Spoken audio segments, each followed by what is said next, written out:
ఈరోజు మా కోవిడ్ ఇంట్లో ఏం ఫుడ్ చాలా చూపిస్తుందండి. నేనైతే ఫస్ట్ టైం తింటున్నా ఈ ఫుడ్ కోవిడ్కి వచ్చినప్పటి నుంచి. ఇది వచ్చేసి మన బిర్యానీ అనమాట. ఇది మనకు వచ్చింది, ఇది మన కోసం వస్తుంది. మటన్ బిర్యానీ బాగుంటుంది. మటన్ ముందుకు చూడండి.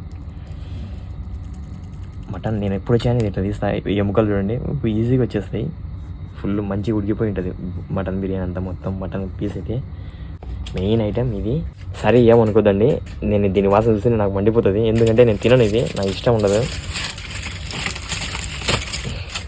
ఇట్లా మంచిగా ప్యాక్ చేసి ఇచ్చారు.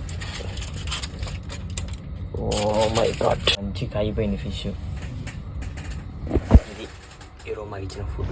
ఫిష్ నేను తిననేసి మా ఫ్రెండ్కి అయితే పెట్టేసిన. మా ఫ్రెండ్ అయితే ఫుల్ బిస్సంగా పీకుతున్నాను నిద్ర.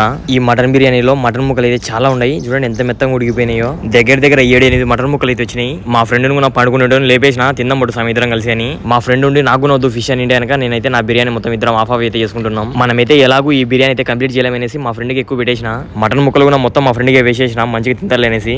బిర్యానీ అయితే ఇద్దరం వేస్ట్ కాకుండా పనిచేసుకున్నాం. కానీ ఆ ఫిష్ మళ్ళీ మా ఫ్రెండ్కి వచ్చిన రైస్ అయితే మిగిలిపోయింది. అలా ఒట్టిమిరప కలిపి వేసుకొని తింటుంటే నా సామీరంగా సూపర్గా అయితే ఉంది టేస్ట్. దీంట్లోకి వచ్చిన మటన్ పీస్ వేసుకొని తింటా అంటే ఆ టేస్టే వేరే లెవెల్.